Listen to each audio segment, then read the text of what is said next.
Good morning, everyone, and welcome to the Thursday morning edition of the Moose Minute Project, the morning before bowling. Bowling tonight. Good thing I'm not playing golf today. My ball does not fly straight as it is, and it definitely wouldn't today with the wind we have here in southwest Wisconsin. So, temperature, not bad. Wind, really bad. So, welcome to the Moose Minute Project, entitled, Glad You Find It Funny. So, the new tariffs take effect. People are finding it funny, and people are saying, oh, this is going to be great. I don't think so. I really don't. By the way, I made a post yesterday, too. A family member of mine that relies on Social Security. Yeah, the check didn't show up. Haven't missed one in a long time. Actually, I don't think did it not show up long as I can remember. Well, it didn't hit the bank today or yesterday. Should say yesterday. Like clockwork. Yeah, but after the comments I saw, Social Security is a Ponzi scheme. You'll make by with it if you just miss it. Yeah, no. When I made the comment that the family will have to pass the collection plate, it's not far from the truth. See, I don't know if you guys understand when you have people like my sister or my mom that was on it, or my stepdad that are on Social Security, they can only have so much in the bank, or else they have to get taken off of the programs. So you can't keep enough in there for reserves for months at a time. Okay?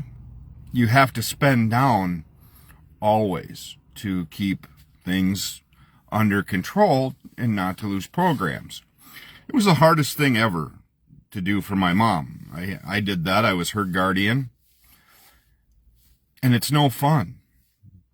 But yet, people put laughing emojis and smiling emojis and all of this on when people talk about this, because they're like, because it doesn't affect them. Nor have they ever probably had it affect them.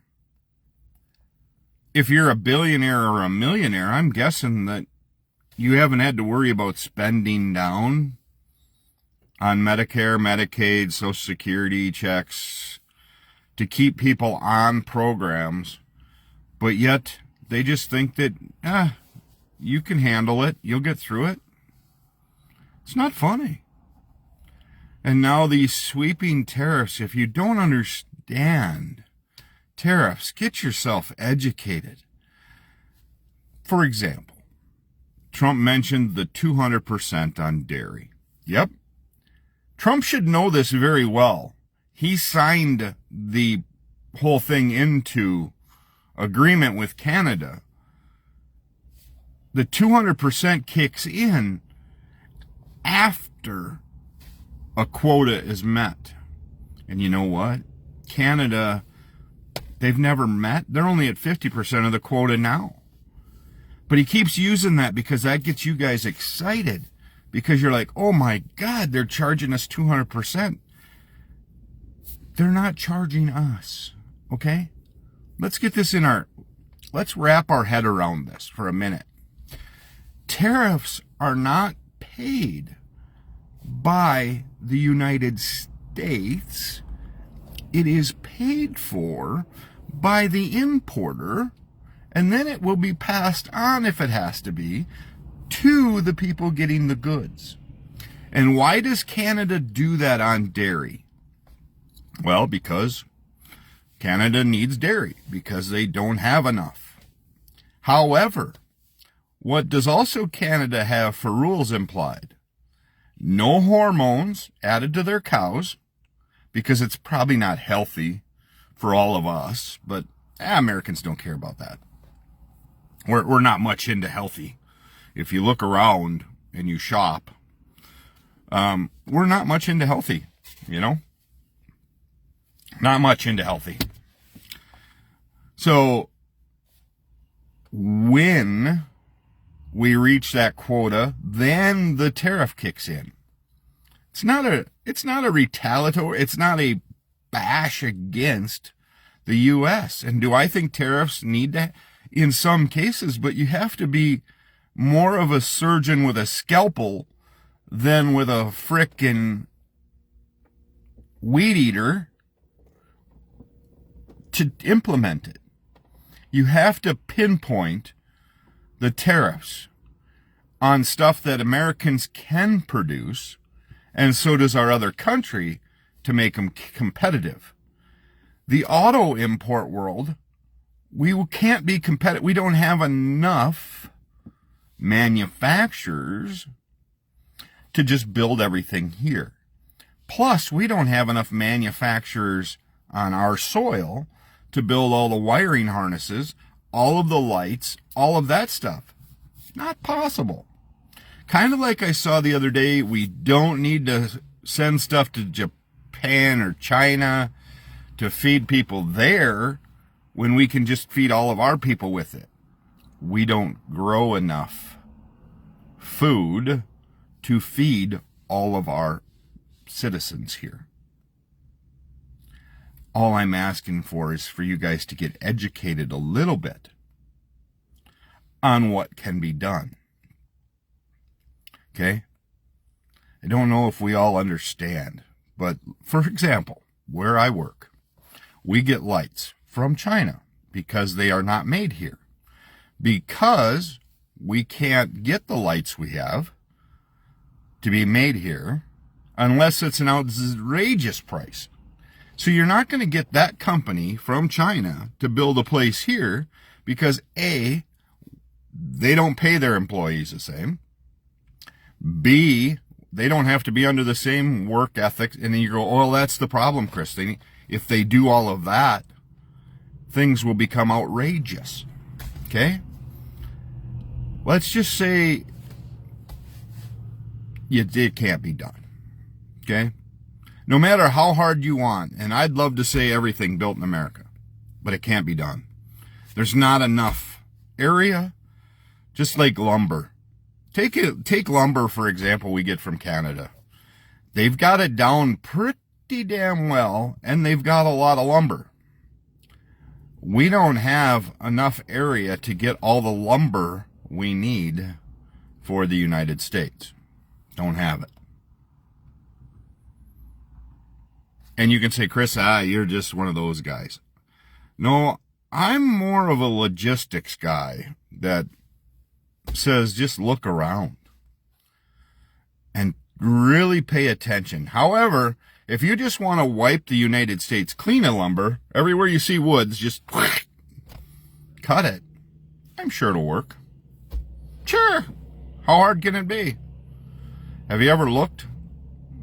Canada has a lot of wood. There's no doubt about it. Kentucky. Ask Kentucky about how much bourbon and whiskey that they send to Canada. That is now probably cut down quite a bit.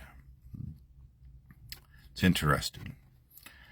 Have you ever also wondered why, when you watch government clips, if we're so good in technology and we're so good at all these things, we're the greatest country, why we use stupid ass graphs and stuff on a podium kind of thing, why we aren't digital yet, why we're not doing any of that.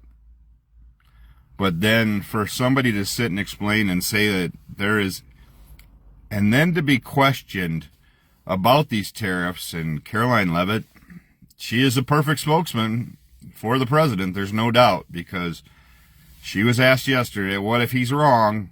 And she's like, you don't worry about that. He's got so many people around, he ain't going to be wrong. Well, you're married to a billionaire, so you don't have to worry about if he's wrong.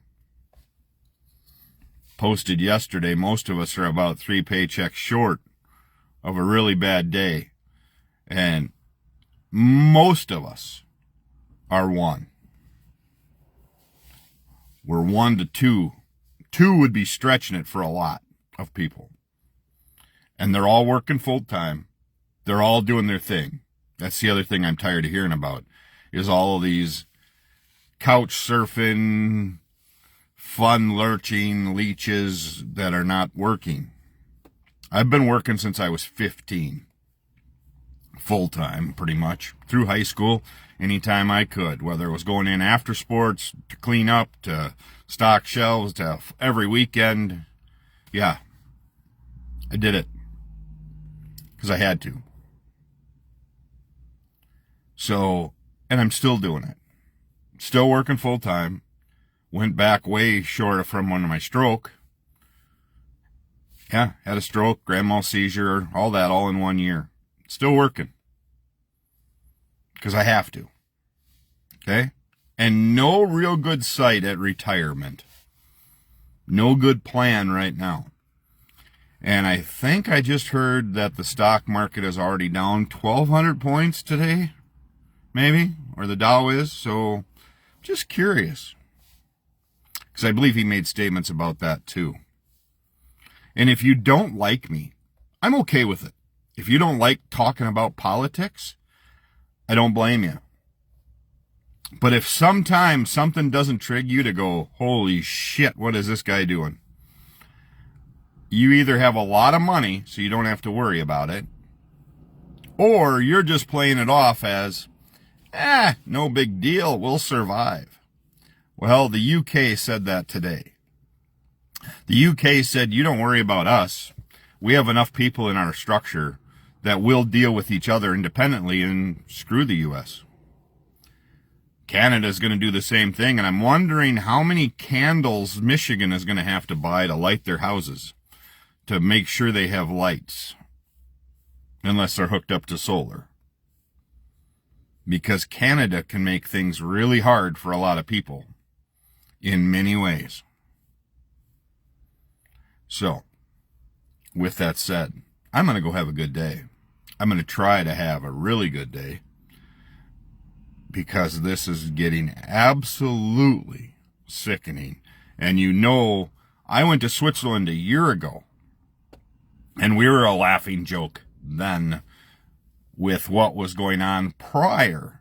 But they were all laughing at all the ads and all of that stuff over there. We were a laughing stock as crumbling apart. We are not looked at as the top strongest nation in the world anymore. You can say, oh, Chris, but we have all the tanks and all the aircraft and all that. Who the hell cares? You're going to need it probably if you keep pissing people off. And, oh, yes, we got all the guns and all that. I know. Yeah, I got 5 guns in the basement too. But I don't feel like I should be having to hide behind the wall and shooting out my windows. And nor should I feel that I have to work 2 jobs to make things work. But we've had that discussion. And it's pretty sad. And for those of you on Social Security, Medicare, Medicaid, my prayers are with you. I hope things get better. If you're relying on the stock market, I hope things will pan out. They always say they do. It just takes time, which, yep, 08 proved that it just takes time. I watch people go broke. Yeah, we're in for a world of hurt, folks. And he's even admitted that it is going to hurt. When you're a billionaire, you can say that. You can afford to lose a few $1 million and not worry about it. But what's the magic number for you to lose? Most of us are in the thousands that we could lose and be okay and struggle by. But I don't think a lot of us are in that $1 million range. That, yeah, it'll be fine. No big deal. Just my thoughts. Have a great day. I'm sorry I brought it up, but after seeing what he did with his wide sweeping tariffs yesterday, it is funny that he definitely did it before the whole thing closes, before the bell rang. He had to wait until after that to do what he did yesterday. And there was a strategic plan to that. So, have a great day. We'll talk tomorrow morning after a night of bowling. Hopefully I bowl well. Only down to the last couple of weeks. Big tournament this weekend, so I'm looking forward to that. The super roll-off, bowling with my good friends, and having fun doing that. We'll see a lot. It's the last big tournament of the year for most of us. Did well last year. We'll see how it goes this year. This year it's in Boscobel, so it's literally kitty corner from where I'm at now. But we'll go from there. Have a great day. Everybody enjoy your day. And as always, especially now, take time to bless somebody. And whether it's just with a hi, opening a door, whatever it may be, take time to do that. Have a great day.